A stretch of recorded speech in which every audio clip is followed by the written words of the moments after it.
to the local market, and really not pretty either. Earlier I spoke to Ken Howard from RBS Morgans.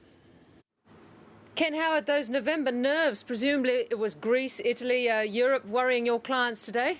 Yeah, it certainly was. The negative lead out of Europe, as it has been for the last couple of months. We saw those Italian bond yields almost touching 7.5% last night.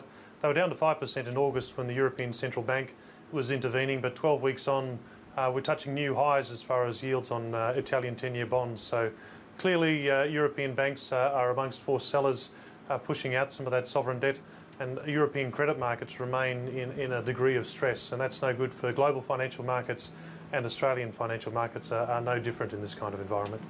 Well, a big day today for annual general meetings. The board's also keeping a weather eye on Europe, of course. What did leading pallet supplier Brambles have to say to shareholders?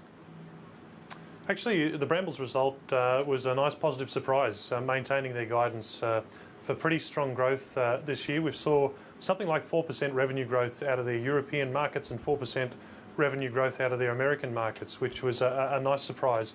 But I would add that most of that is coming out of the Eastern European and the Latin American areas. So the developing economies of those two regions are continuing to drive sales growth for Brambles, and they should be on track to achieve their guidance for this year, which is nice to see. Fairfax Media also faced shareholders. It's a sector that's very busy at the moment. What did it say about prospects? Yeah, sure. The start for the year for Fairfax is pretty soft. Revenue's down about 4%. And another round of cost cuttings being announced, $85 million worth of costs to come out of the Fairfax operation this year. But on a more positive note, they're up to about 300,000 subscribers for the Melbourne Age through the Apple iPads and other mobile devices. So clearly some of that circulation which is dropping out of the print media is finding its way into electronic media, and the media companies like Fairfax continue to go through that transition from old to new. And I see rail company QR has told investors that coal haulage is taking longer to recover. Was there much fallout on the market about that? Not really. Most of the defensive stocks, including QR, held up reasonably well today. We saw Fortescue Metals down 8%, so there's obviously some weakness around the bulks. But when it comes to forecasting volume demand, that seems to be very robust. Still expecting big quantities of coal to be shipped out of Queensland to our major export markets, India, China, South Korea.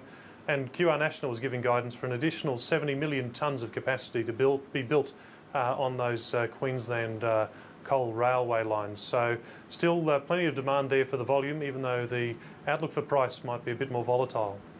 Well, on the market, the bumpy road continues. Ken Howard, thank you very much for talking with us. Thank you, Tiggy.